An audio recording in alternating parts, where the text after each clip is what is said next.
법무부가 대장동 항소 포기 결정에 반발 설명을 낸 검사장들에 대한 징계성 인사를 단행을 했는데 그 시점이 참으로 재밌습니다. 11월 10일에 검찰 내부망에 글을 올렸으니까 그로부터 한 달여 만에 이렇게 번개같이 징계성 인사를 단행한 건데 평론가님 어떻게 보셨습니까? 근데 사실 이거는 앞으로 이제 검찰 개혁 법안들 예를 들면 이제 그 중대범죄수사청으로 바꾸고 공소청으로 바꾸는 것, 그러니까 검찰을 사실상 해체하는 거나 다름없는 거잖아요. 그렇게 할 때도 이런 저항들을 할 가능성이 매우 높은 거예요. 이번에는 제가 볼 때는 본보기로라도 이런 식으로 정치 검사라고 우리가 흔히 불렀던 친윤 검사들이 검찰 내부에서 다른 사람들하고 계속 이렇게 항명하듯이 반발하는 것들을 그대로 둬서는 안 된다. 그런 생각을 했는데 또 지난번에 정성호 법무부 장관이 조직 안정을 위해서 징계 안 할 것처럼 얘기했거든요. 근데 결국은 여러 이제 고민이 있었겠지만 이것도 뭐 징계는 아니고 인사니까. 네, 정확히 네. 말씀드리면 뭐 이게 검찰은 검찰청법에 따라서 검찰총장과 검사만 있지 않습니까? 그러니까요. 검사끼리의 인사 이동에 불과한 거예요. 지금 그래서 근데 정유미 검사장 때문에 좀 논란이 되고 있잖아요. 법적 그건 그렇죠. 대응을 네. 뭐 하겠다고 얘기를 했더라고 당사자가. 여기도 좀 코멘트를 하자면 참 행정법을 많이 안 하시는데 이게 형사만 너무 많이 우리가 하시는데 형법만 하다 보니까 판례가 네. 있습니다. 판례가 여기 있어요? 그러니까 인사권자의 재량에 따른다는 대법원 판례가 확고한 판례가 있고, 두 번째로는 이거 아마 비슷한 판례가 있을 거예요. 검사장님이 한번 했던 걸로 저희는 기억을 하는데 그에 대해서도 아까 말씀드렸던 검찰청법에 근거해서 이거에 대해서는 재량이 인정되고 징계로 볼 수 없다라는 식의 판례가 있는 걸로 알고 있습니다. 그래서 김용민 의원님 이미 판례를 인용을 하면서 많이 해보시라고 하는. 아니 근데 그리고 검찰은 되게 관대한 게 보직원들한테 지금 정유미 검사장이라는 분이 직전에 창원지검장을 하다가 명태균 수사에 대해서 여러 가지 부실 수사의 책임을 물어서 인사로서 법무연수원의 연구위원으로 보낸 거 아닙니까? 한직으로 발령을 낸 건데 거기서도 뭐 글 쓰고 뭐 이것저것 계속 했잖아요. 그런 반발했죠. 상황이었고 실제로 최근에 언론 보도도 나왔지만 박성재 전 법무부 장관이 김건희를 위해서 여러 가지 수사 사정을 알아보는 과정 중에 명태균 사건과 관련해가지고도 교신한 흔적이 있는지 없는지 살피는 과정이었고, 어떤 보도에 따르면 형식적인 입건일 수 있지만 피의자 신분이라는 보도도 있었잖아요. 통상적으로 이게 검사가 아니고 경찰관이었다고 하면은 형식적 입건만 돼도 바로 대기 발령입니다. 보직해임이죠. 검사들은 그런 것도 아니고 실제로 그 법무연수원 자리에서 일하는 고공검사로 가라고 했는데 이것 자체가 부당하다고 주장하는 거는 통상적인 다른 공무원사의 문법에 비춰봐도 도무지 이해가 안 갑니다. 완전 특별 대우고, 저는 사실 이분한테 조금 더 화가 나는 이유가 그때 청문회 때 같은 자리에 있었습니다.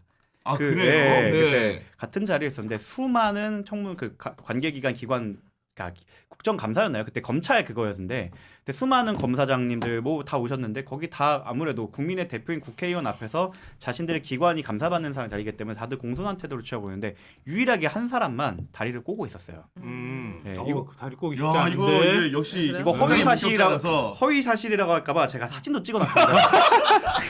고소당할 수는 아니 없잖아요. 근데 다리를 꼬는 게 왜? 나도 다리를 아니 자주 국감장에 가면 그게 그럴 분위기가 아니에요. 공손해져요 이렇게. 아니. 너무 긴장되고 그리고 언제 뭘 나보다 물어볼지도 선배인 분들도 모르니까. 네. 엄청 많잖아요. 사실 창원지검장 앞에 대검찰청부터 다 거기 어르신들 계시는데 그분들 와갖고 쩔쩔매면서 하고 있는데 거기서 이러고 다리 꼬고 계시더라고요. 와 저분 누구야 하고서 제가 줌을 떼겼는데 멘탈 갑이야. 그때 그분이네. 제가 이거 혹시 고소하실까봐 제가 사진도 찍어놨습니다. 철도 철면.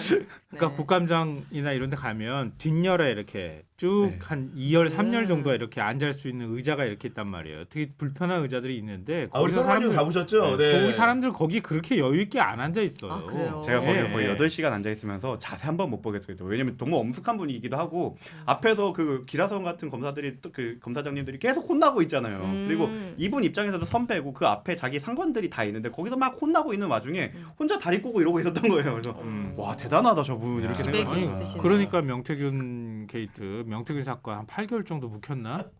뭉개버렸잖아요. 수사 안 하고. 사실 그거는 그거 나름대로 따로 특검을 해야 돼요. 진짜 특검해야 되는 수사 안 하고 거는 뭉개고. 이거는 실제로 실체가 있잖아요. 그리고 검사들이 그러니까요. 그때 연명 막 사인도 연명을 했고 네. 이거는 사실 충분히 의혹 제기를 할 만한 내용이거든요. 맞습니다. 근데 네. 이거를 할 거면 특검을 이거를 해야죠. 그러니까 이번에 그 징계했다고 징계가 아니지 인사한 검사장 보면은 이제 2명은 그만두고 1명 지금 남아 있는 셈이 그렇죠. 돼버렸고요. 네. 그리고 정유미 검사장이에요.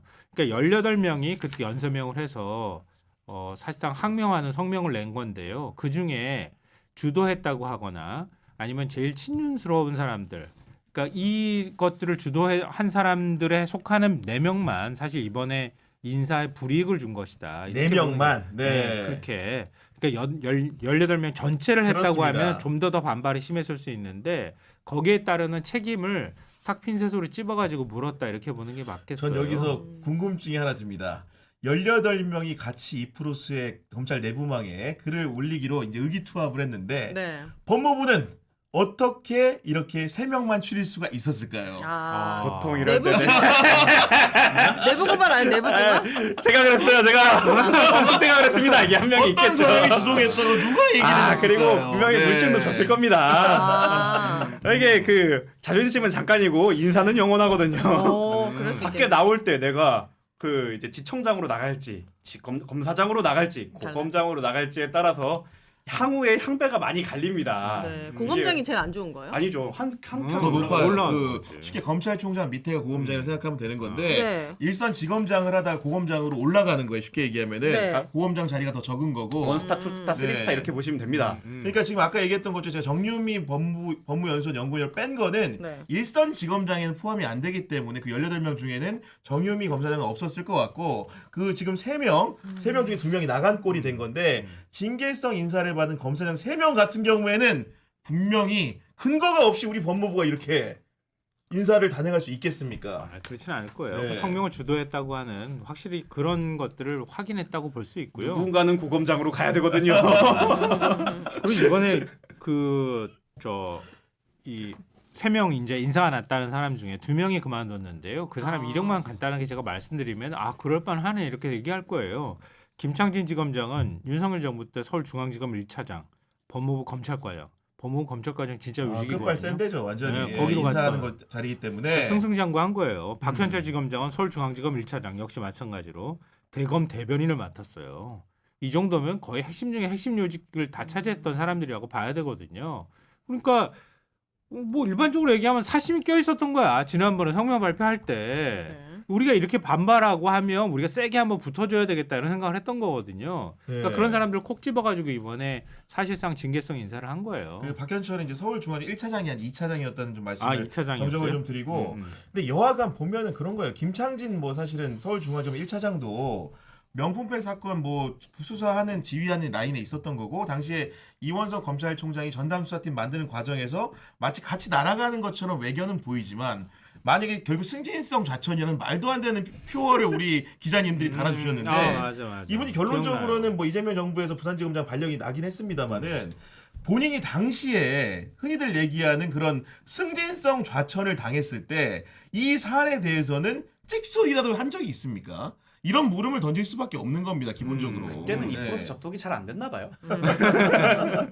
정관이유 금지 법안 빨리 발의됐으면 좋겠어요. 이 네. 사람들 계속 눈치만 보면서 금방 또 사의하고 글 이게, 남기고 사의하고. 법안도 중요한데 이렇게 대규모 사의를 하잖아요. 사직을 하시면 또 시장에서 또 자유 그 경쟁 시장에서 또 단가가 좀 낮아집니다. 그리고 희소하지가 않거든요. 그리고 이제 검찰 힘이 중소청을 통해서 많이 빠지지 않았습니까? 나오시면 좀 추우실 거예요. 그래요. 그랬으면 좋겠는데. 네.